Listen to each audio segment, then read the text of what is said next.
Ethan spent the next few days learning the rhythms of the palace, walking corridors that seemed endless, and observing the subtle interactions of Zephora's elite. Every gesture, every glance held meaning. Humans relied on words, but here, silence could speak as loudly as any proclamation. He noticed how attendants moved with precision, how advisors conferred in quiet clusters, and how Queen Lyra's gaze could silence a room without a word. Each morning began with formal lessons in Zephyran customs. Ethan learned the language, their history, and their philosophy of leadership. The aliens valued intelligence above all, but strength and intuition were prized equally. He discovered that to earn respect, one had to demonstrate not only skill and courage, but also the ability to understand others. Lyra seemed particularly interested in these lessons, often appearing unexpectedly to observe how he interacted with teachers and attendants. One afternoon, Lyra invited Ethan to accompany her on a tour of the city's central library, a massive structure suspended in the clouds. Containing records of Zephyran knowledge spanning millennia, they moved through aisles of levitating books, holographic projections flickering as Ethan's hand brushed past them. Lyra was silent at first, her eyes scanning the floating texts. "You grasp knowledge quickly?" she said finally, her tone neutral but sharp. "Most humans would be overwhelmed here." Ethan smiled faintly. "I learn fast when I need to." "Survival teaches you that." Lyra tilted her head. "Survival? Yes. But there is more to life than avoiding death, human. Some knowledge is gained through risk, some through observation, and some through connection." Ethan nodded thoughtfully. "I hope to understand all three." They came to a section detailing Zephora's military history, a record of centuries of wars and strategies.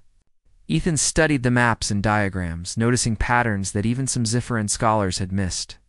He pointed out weaknesses in certain defensive layouts and suggested alternative formations that could have prevented past disasters. Lyra's eyes widened slightly. "You see possibilities where others see tradition," she said. "This is uncommon, even remarkable. Tell me, do you always see what others cannot?" Ethan shrugged. "On Earth, humans have to improvise with what they have. Plans rarely survive contact with reality, so we learn to adapt." Lyra remained silent for a moment, then spoke softly, almost to herself. "Adaptation. An interesting trait. Perhaps it is why you survived the landing here." That evening, the palace was abuzz with a grand ceremonial display of Zephora's culture, including music, dance, and holographic storytelling. Ethan was expected to attend, dressed in ceremonial robes provided by the palace. He felt out of place, the fabrics and patterns unlike anything on Earth, but he moved carefully, observing the rituals and responding politely when required. Lyra noticed his attention to detail and subtle, his attempts to understand the meaning behind each gesture. During the performance, a dancer lost her balance on the floating stage, teetering dangerously close to the edge. Without thinking, Ethan reached out instinctively, catching her arm just in time. The dancer regained balance, bowing to him, and the crowd murmured in astonishment. Lyra's golden eyes studied him, a faint smile tugging at her lips. "You intervene when others hesitate," she remarked afterward. "Humans may possess courage, or foolishness. Perhaps both." "Act when I can help," Ethan replied simply. "I don't consider it bravery. It's instinct." Lyra considered this, silent for a long moment. Instinct. It can reveal much about a person's character. "You have surprised me, human, more than once." In the following days, Ethan was allowed greater freedom within the palace. He walked in the gardens that floated above the city, met scholars, and conversed with engineers who designed the floating towers. Everywhere he went, he observed differences in culture, technology, and philosophy. Humans were often rigid in thought, he realized. But Zephrans valued creativity that could be disciplined into utility. One morning, Lyra summoned him to the palace council chamber. The room was filled with advisors, generals, and diplomats, all discussing the threat posed by a rival alien faction seeking to undermine the Queen's rule. Ethan listened quietly at first, absorbing their strategies and predictions. Then, carefully he spoke, You have strong defenses, but your reliance on predictable patrols and energy shields makes you vulnerable to diversionary attacks. If they attack from the upper currents and create a false signal in your sensors, they could bypass your outer perimeter unnoticed, the council murmured, some skeptical of a human daring to critique their empire's strategies. Lyra, however, raised her hand, silencing them. "Continue," she said. Ethan outlined a plan, suggesting modifications in patrol patterns, sensor calibrations, and repo response protocols. He emphasized speed, adaptability, and use of human intuition to predict patterns the aliens might overlook. By the end, the council was silent, absorbing his suggestions. Lyra's gaze remained steady, as if weighing every word against centuries of experience. "You think differently," she said quietly, almost as if to herself. "Perhaps that is why you remain, unbroken by fear." Ethan bowed slightly. "I only hope my observations are useful, Your Majesty. My goal is to help, not to challenge your authority." Lyra's lips curved into a small, unreadable smile. "Authority is maintained by understanding those around you, human. You may yet teach us something about trust, or risk." Days passed, and the palace became both a school and a battlefield of subtle tests. Lyra continued to challenge him not with open confrontation, but with puzzles, moral dilemmas, and scenarios requiring judgment under pressure. Ethan learned to navigate Zephora's politics carefully, observing patterns in behavior, decoding gestures, and understanding when to speak and when to remain silent. One evening, as they walked through a floating bridge connecting to towers, a minor crisis arose. A transport drone carrying supplies malfunctioned, threatening to crash into the palace gardens below.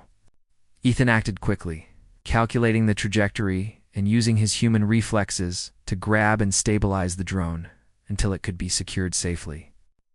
Lyra watched, silent and unblinking.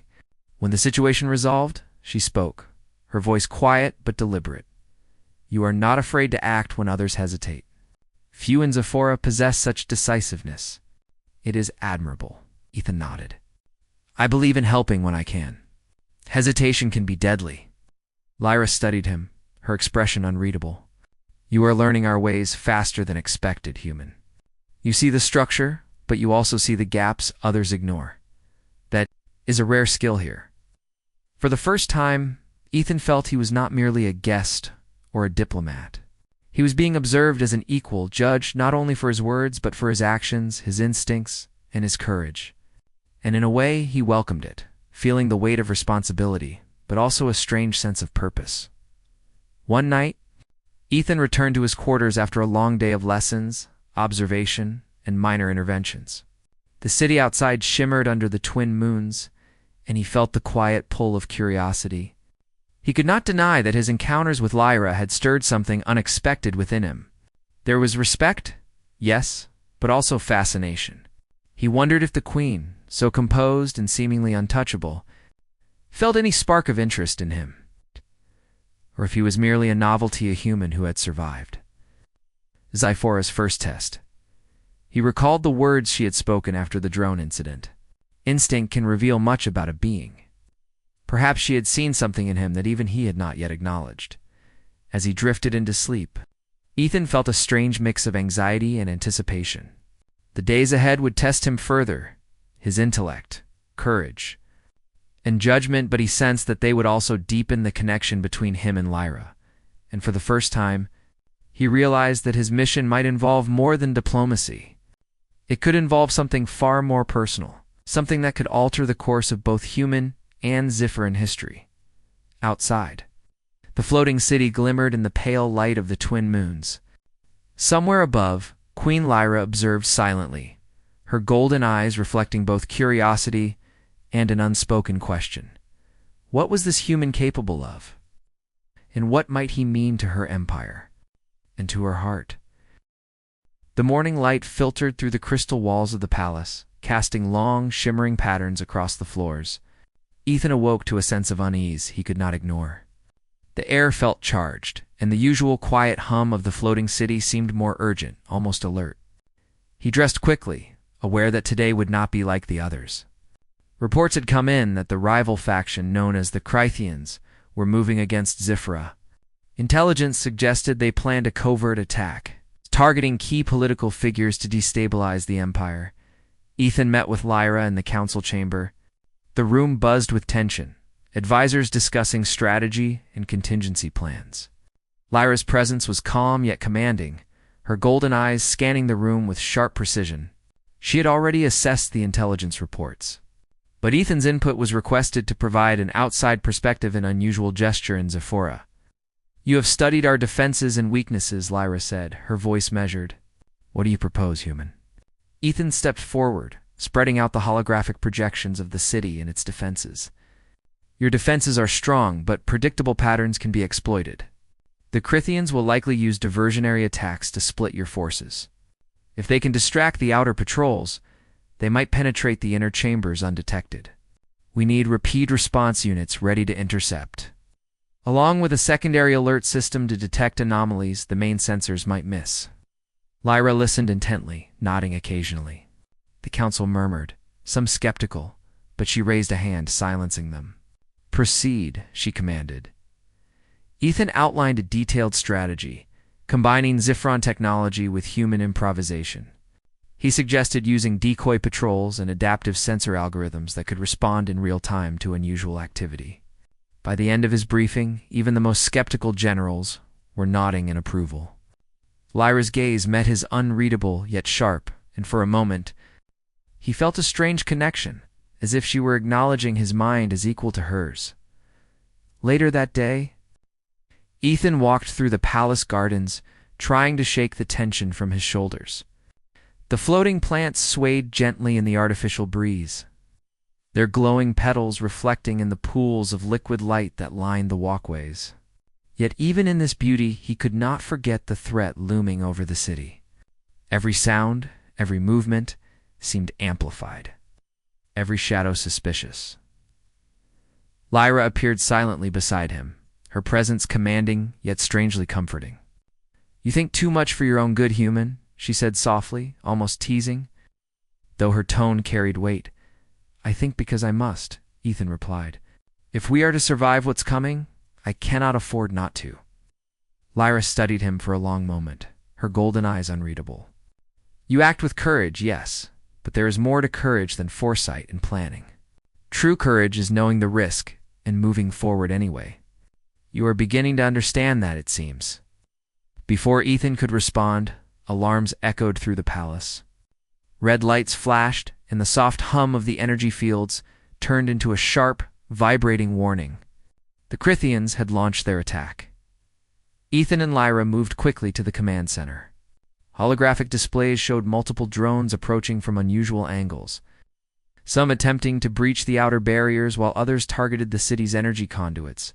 The palace's defenders were well-trained, but they struggled to respond to the Crythians' unpredictable maneuvers. "Deploy the rapid response units as I suggested," Ethan instructed, pointing at the holographic map. "Divert some drones toward the decoys. Keep the inner defenses ready for breaches.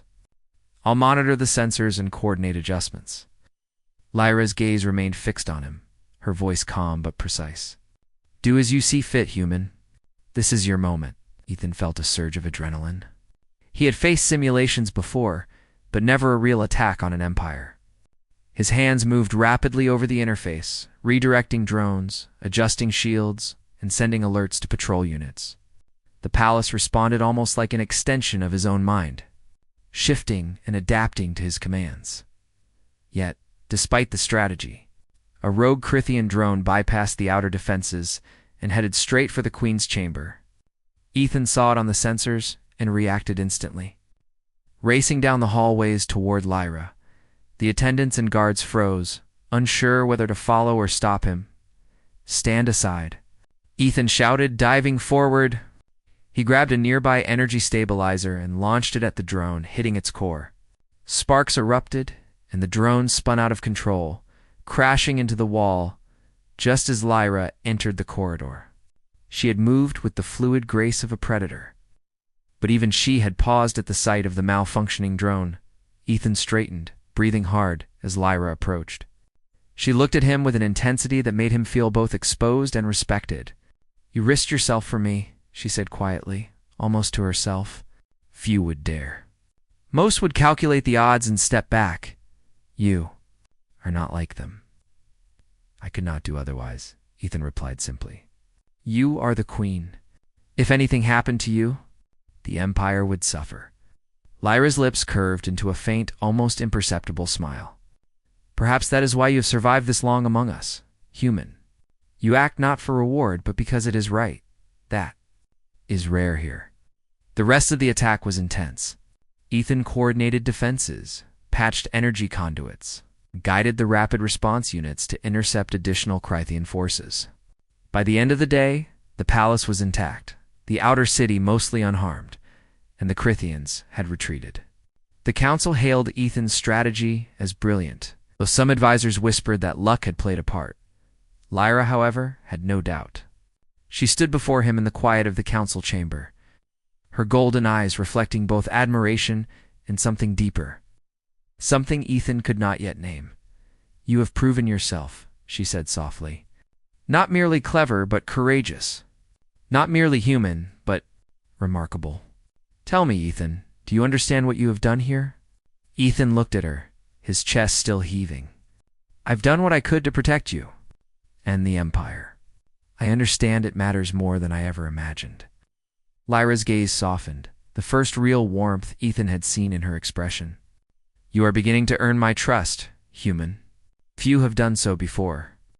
Your courage is not the only thing that surprises me, but your heart, your instinct, your sense of right and wrong. Perhaps I misjudged humans." Ethan felt a strange warmth in his chest. The queen, so commanding, so untouchable, had just acknowledged him not as a visitor, not as a diplomat, but as someone capable of standing beside her in crisis. In the following days, Ethan and Lyra spent more time together. She allowed him into more private areas of the palace, places even some council members had limited access to. They walked the floating terraces, discussed strategies, and observed the city's systems.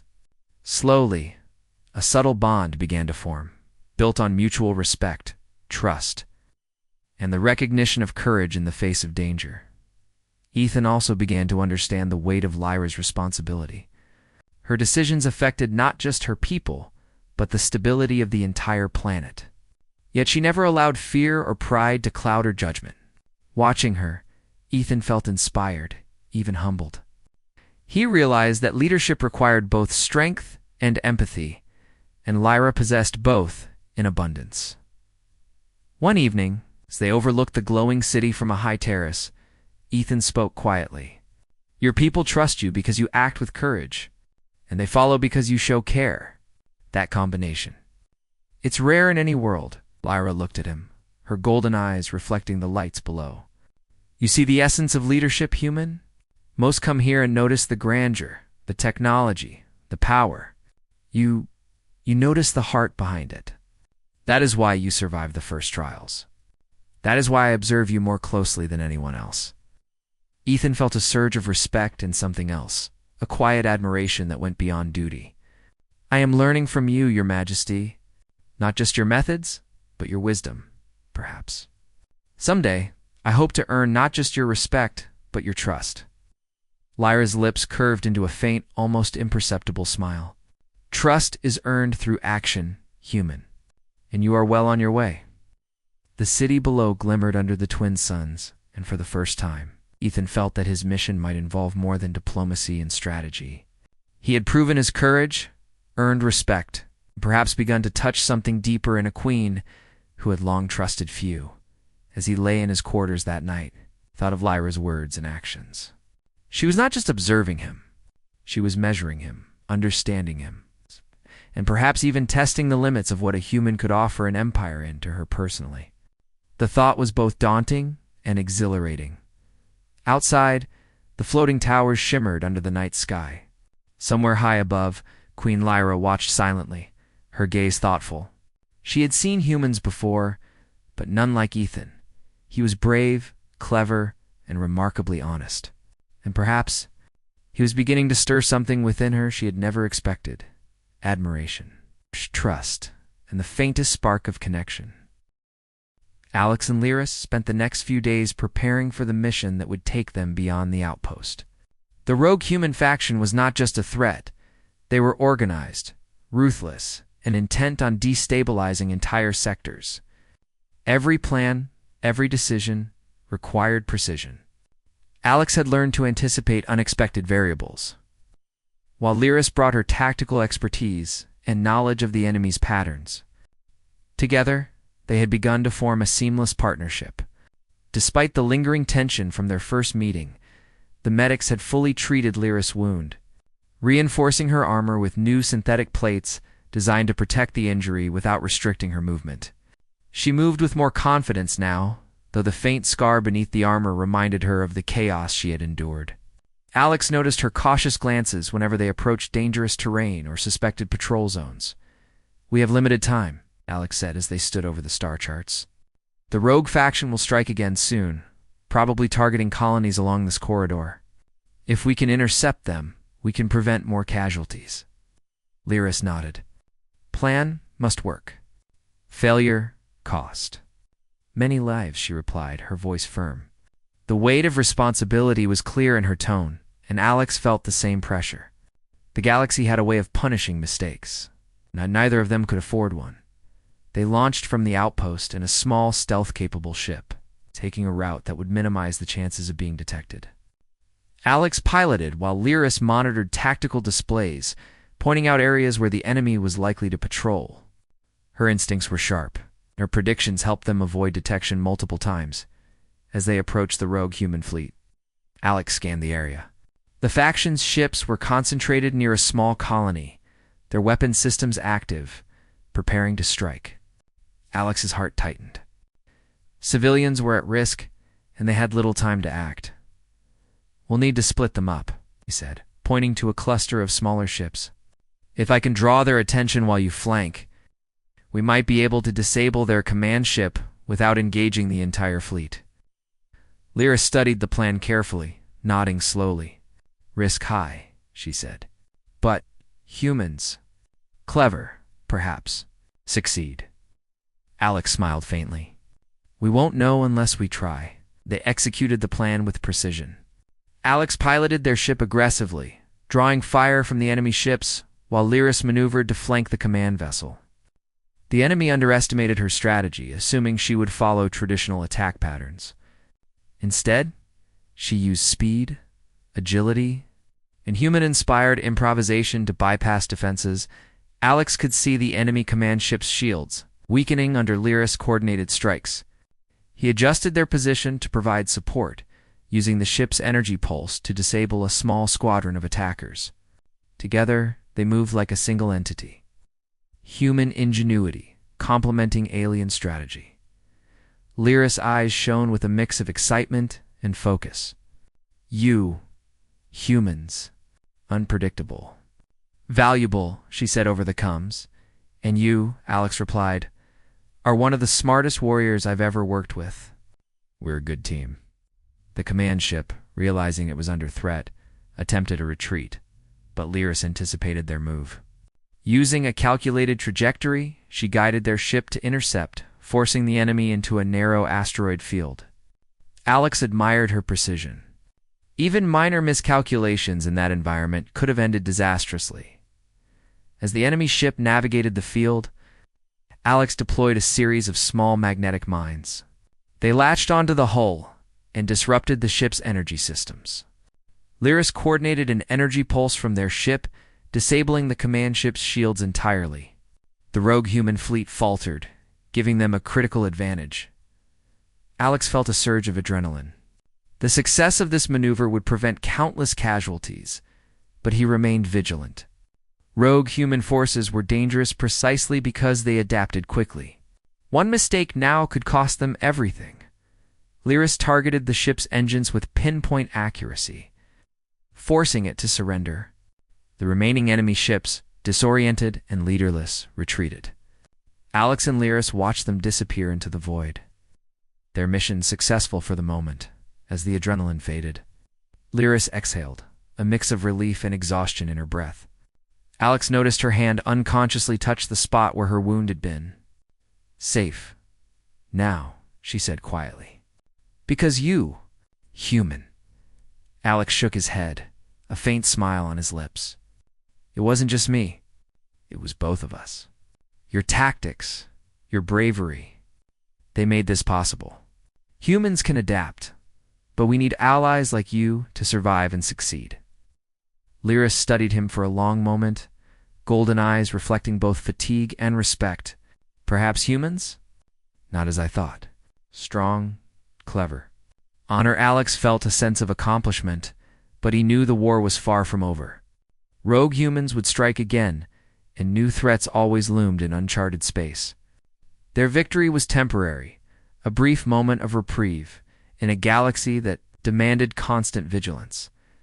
They set a course back to the research outpost to report their success and gather intelligence. Along the way, Alex and Lyris spoke quietly, sharing stories of their respective cultures and past experiences. Alex told her about human ingenuity, the ability to build and innovate under pressure, and the ways humans could think creatively in situations where brute force failed. Lyris shared insights about her military training, her squad, and the principles that guided her people in battle. You. Humans. Different, she said thoughtfully. We respect strength. But your mind. Dangerous. In good way. Alex nodded. That's true. Humans survive because we adapt. Sometimes that's more powerful than weapons or numbers. We learn, improvise, and use every tool at our disposal. As they approached the outpost, they detected faint signals from a nearby colony. It was small and largely unprotected, vulnerable to rogue attacks. Alex felt a tug of responsibility. We should warn them, he said. Lyris studied the sensors. Time. Limited, but we can try. They adjusted their course and activated a communication relay. Using a combination of human and alien protocols, they transmitted a warning to the colony. Alex explained the rogue faction's patterns and advised defensive measures. Lyris added tactical suggestions. Detailing how to fortify key areas and position defenders, the colony responded with gratitude and quickly implemented some of their recommendations. Alex and Lyris watched from orbit as automated defenses and local personnel prepared for potential attacks. It was a small victory, but meaningful. They had prevented possible casualties through strategy and foresight. It's not just brute force. Later, as they returned to the outpost, Alex and Lyris took a moment to reflect. The bond between them had grown stronger through shared danger and trust. Lyris had begun to see humans not just as unpredictable or dangerous, but as capable, intelligent, and honorable allies. You saved more than lives, she said quietly. You human. Changed perspective. Alex smiled, feeling the weight of her words. We all have the choice to do better, he replied. Humans, aliens, everyone. Courage and ingenuity aren't limited by species. They're in the ones willing to act. Lyris nodded, a faint smile on her lips. Perhaps humans. Special. Not only strong, also smart. Honor. Alex felt a sense of pride, not just for the mission, but for the connection they had formed. In a galaxy filled with conflict, mistrust, and danger, they had found understanding and cooperation. They were no longer just a human and an alien soldier. They were partners, a team capable of facing threats that neither could handle alone. Back at the outpost, the medics gave Lyris a full assessment. She was fully healed now, her wound, a faint scar beneath the reinforced armor. Alex felt a quiet satisfaction. She had survived, and together, they had prevented further bloodshed as night fell over the outpost. Alex and Lyris stood near the observation deck, watching the stars drift by. The galaxy was vast, full of unknowns, but also filled with opportunities. They had proven that humans were capable of adapting, surviving, and influencing outcomes in ways others could not anticipate. Lyris touched the edge of her armor, where the scar remained. Wound. Healed. But lesson never forgotten, she said softly.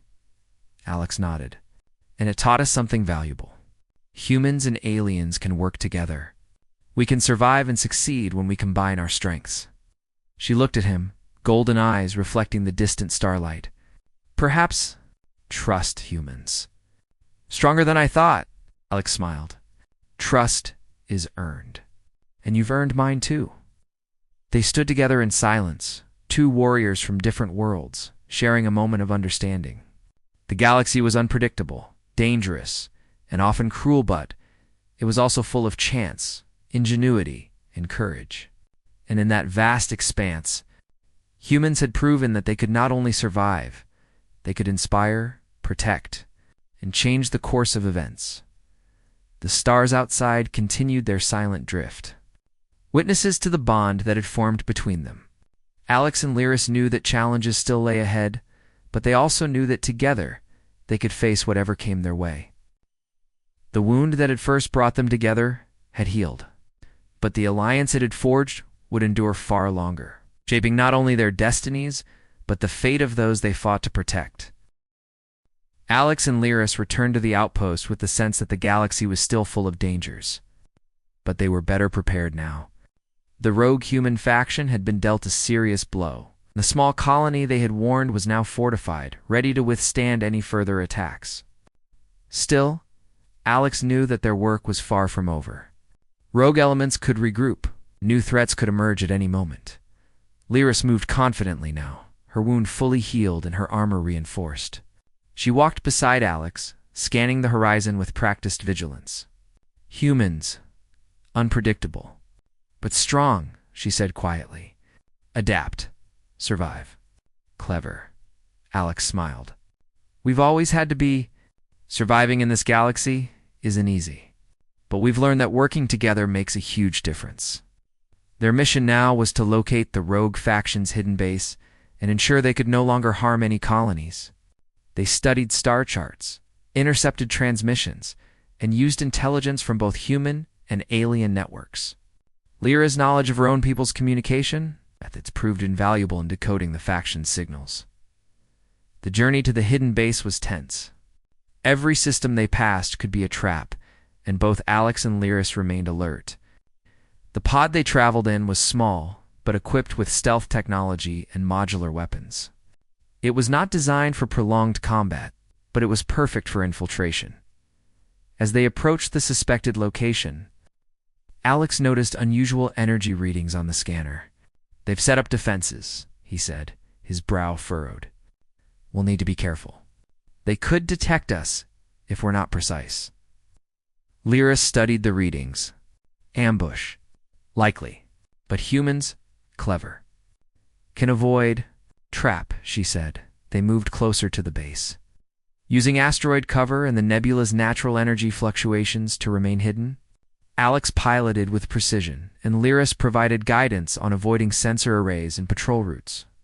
Together, they advanced through the system with the skill of two seasoned warriors, despite coming from very different worlds. Suddenly, the sensors picked up a small fleet moving toward them. The rogue faction had anticipated their approach. Alex's heart tightened. They were outnumbered, and a direct fight would be risky. "We need a distraction," he said quickly. Lyris nodded. "We create confusion. Use clever." Alex activated the pod's energy pulse device, sending a burst that disrupted the enemy sensors. Lyris seized the moment to maneuver through a narrow asteroid pass, positioning them above the rogue base. From their vantage point, they could see the enemy ships inside the perimeter, the command hub at the center. "This is it," Alex whispered. "We can disable their main systems and end this." Lyris studied him for a moment, then nodded firmly. "Together, humans, aliens, succeed." They initiated their attack with precision. Alex focused on disabling communications and automated defenses, using his knowledge of human technology and improvisation to exploit weaknesses. Lyris targeted power conduits and key energy nodes with calculated strikes, disabling shields and forcing enemy ships to scramble. The rogue faction was caught off guard. Their coordinated systems were failing, and confusion spread quickly through their ranks. Alex and Lyris worked in perfect synchrony, a combination of human adaptability and alien tactical brilliance. The odds were stacked against them, but their teamwork turned the tide as the command hub faltered. Alex piloted the pod closer, careful to avoid debris and enemy fire. Lyris prepared the final strike, a precise energy pulse that would disable the hub completely. When the moment came, she unleashed it with accuracy, shutting down the base's central systems. The rogue faction's ships powered down, leaving them vulnerable and leaderless. Alex and Lyris watched from their position as the rogue forces surrendered, their control systems compromised. The mission was a success. The colonies in that sector were now safe from this threat, at least for the time being. Lyris exhaled deeply, relief washing over her face. Mission complete, no more. Danger, she said softly. Alex placed a reassuring hand on her shoulder. We did it together. Humans adapt. Aliens plan, but together, we're stronger than anything they expected. She looked at him, golden eyes reflecting admiration and respect. Humans not only fight, also think. Save lives. Alex smiled. That's true. And sometimes, thinking is the most powerful weapon we have. With the rogue faction neutralized, Alex and Lyris returned to the outpost. Reports were filed, and intelligence gathered from the captured enemy ships promised to prevent future attacks. The colony they had warned was now fully operational and had begun rebuilding. Its people safe because of their intervention. In the quiet moments after the mission, Alex and Lyris reflected on how far they had come. The bond forged through danger, trust, and shared purpose had grown into something deeper than mere alliance. They had proven that humans were capable of courage, intelligence, and ingenuity that could rival even the most disciplined alien forces. Humans impressive, Lyris said quietly one evening, standing beside Alex on the observation deck of the outpost. The stars stretched endlessly beyond, a vast canvas of possibility. Not only survive, also inspire. Clever, strong. Honor. Alex nodded. We've always had to adapt. That's why we're still here. But it's more than survival. It's about making a difference, protecting those who cannot protect themselves. Lyris studied the stars, then turned to him. Perhaps, trust humans. Right choice. You more than warrior. Clever. Honor. Alex felt a sense of pride, but also humility. Thank you. That means a lot coming from you. Together we've done something important. And we'll continue to do it as long as we can. Over the following weeks, they worked together to stabilize the sector. Rogue human elements were captured or neutralized, and colonies once vulnerable now had defenses in place. Alex's knowledge of human tactics, combined with Lyra's strategic insight, created a system of protection that was both efficient and adaptive. During this time, Alex observed Lyris not only as an ally but as someone who had learned to see humans differently. She moved with confidence, made decisions swiftly, and adapted her strategies based on the situations she faced. Her respect for human ingenuity was evident in every conversation, every mission briefing. Humans. Resourceful, she said one evening, as they watched a colony celebration from orbit. Think, adapt, survive. Clever. Alex smiled. That's what we do. And it works even better when we have strong allies like you. Lyris nodded slowly, a faint smile on her lips. Perhaps humans can change galaxy, not just fight. Also, help, protect. Alex felt a surge of hope. The galaxy was vast, filled with danger, but also filled with potential. Humans had proven that they could survive, adapt, and make a difference. Lyris had seen this firsthand, and now she understood that strength was not measured only by combat skill, but by courage, intelligence, and the will to act when it mattered most. As they prepared to depart for their next mission, Alex and Lyris stood side by side on the observation deck, looking out at the stars. The bond between them was solid, forged through trust, shared danger, and mutual respect. They were no longer simply a human and an alien soldier. They were a team capable of facing the galaxies. Challenges together. Lyris touched the edge of her armor, where the scar from her earlier wound remained hidden. Wound. Healed. But lesson never forgotten. Trust humans. Earned. Respected. Alex placed a hand over hers, a gesture of reassurance and solidarity. And we'll keep earning it together. Every day, every challenge, that's what makes us strong. The stars stretched endlessly before them, silent witnesses to their journey, their growth, and the bond that had formed between them. Alex knew that the galaxy would always be unpredictable, dangerous, and full of surprises. But he also knew this: humans were capable of rising to any challenge, of adapting in ways no one expected, and of inspiring others, alien or human alike, to act with courage, honor, and intelligence. Lyris turned to him, her expression firm yet respectful. Humans. Perhaps, galaxy, we'll see. Strength in ways unexpected. Alex nodded. They already are, Lyris, and together, we'll make sure they see it clearly. As they prepared their ship for departure, the distant stars glimmered like promises, vast and infinite. Alex felt a sense of purpose and hope. The missions ahead would be difficult, and the galaxy would test them in ways they could not yet imagine. But the bond between a human who adapted and an alien warrior who learned to trust had proven that even in the darkest of times, courage, ingenuity, and cooperation could light the way. Lyris and Alex stepped into the ship, ready to face whatever the galaxy would throw at them next. Their story was one of survival, respect, and the undeniable strength of humans in a universe that often underestimated them.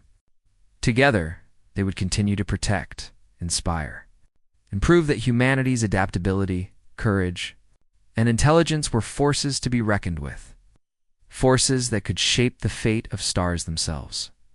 And as the ship launched into the endless expanse of space, they both knew that the adventure had only just begun. But whatever challenges lay ahead, they would face them side by side, stronger for the bond that had been forged in fire, trust, and survival. Ethan's shuttle descended slowly through the violet skies of Zephora, the alien capital floating in the clouds of a massive gas planet. He pressed his hands against the seat, feeling the gentle vibrations of the engines, his mind racing with the weight of his mission. He had trained for years for this moment, learning alien protocols, languages, and the political intricacies of interstellar diplomacy.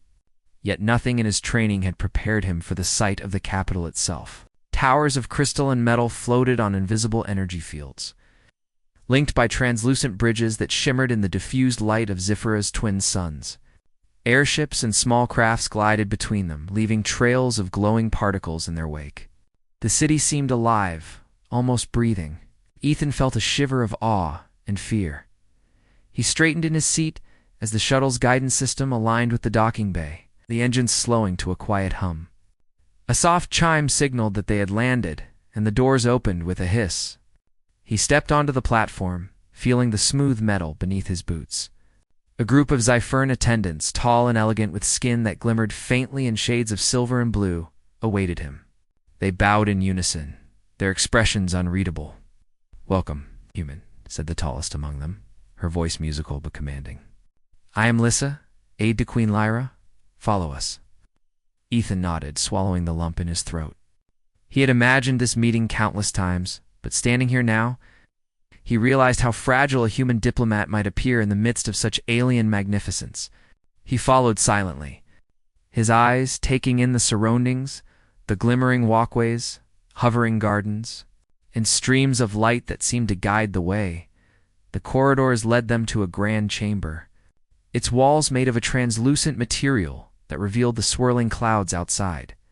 At the center, seated on a throne that seemed to float, was Queen Lyra herself.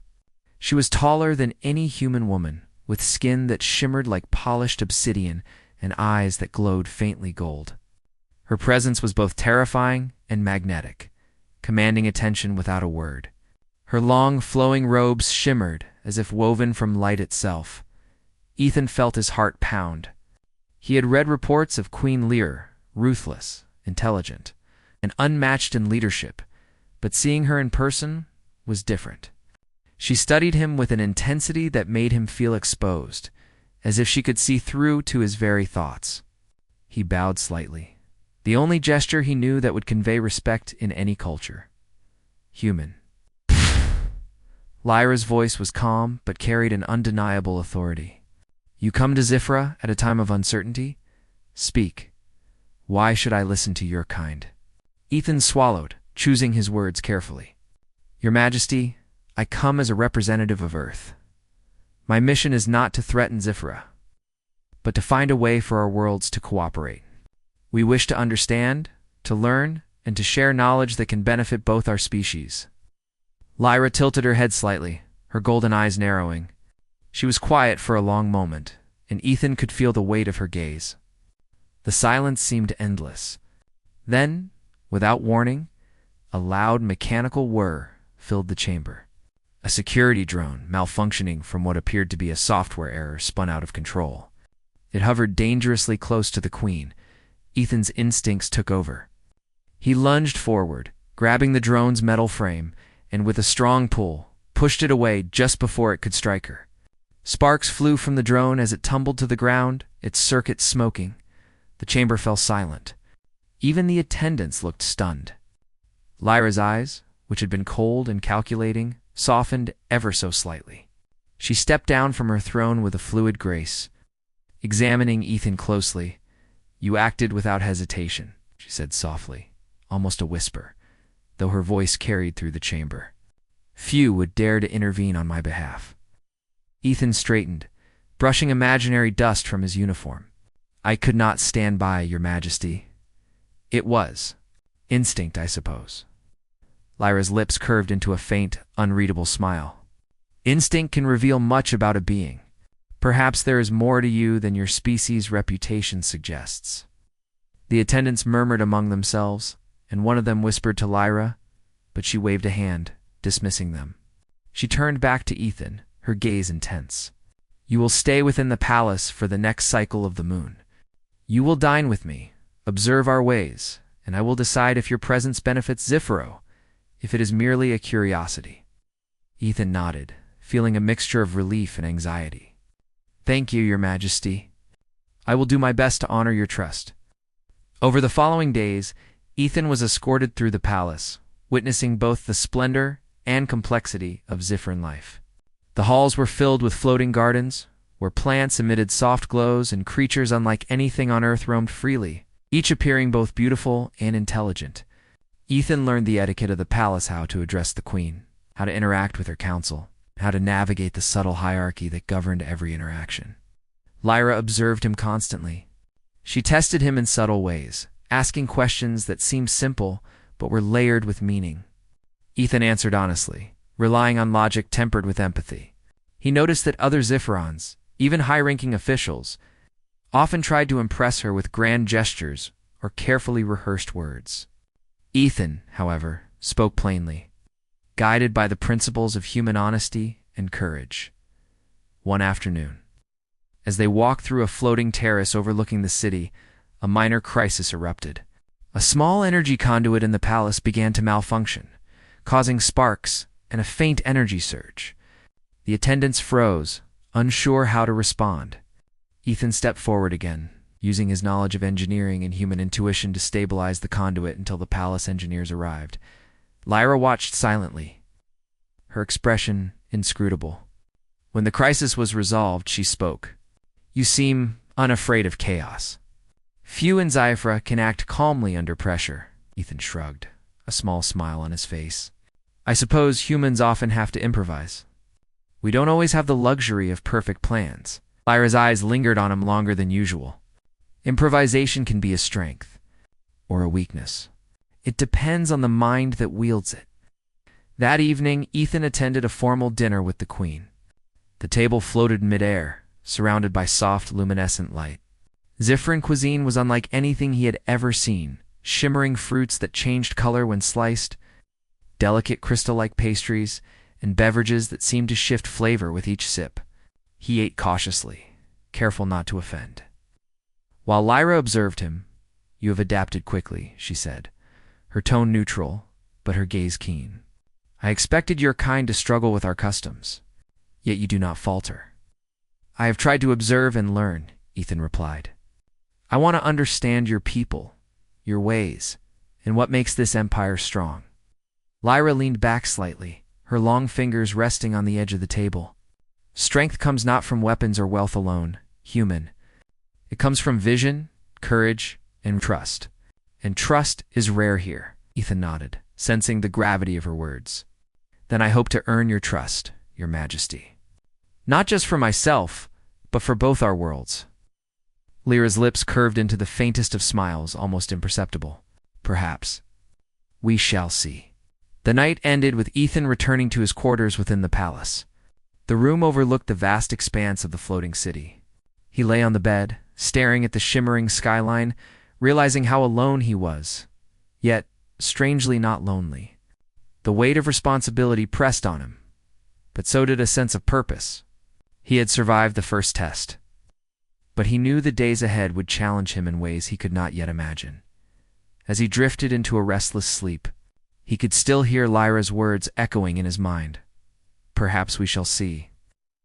There was curiosity there, but also something deeper, something that hinted at connection. For the first time, Ethan felt that his mission was no longer just about diplomacy.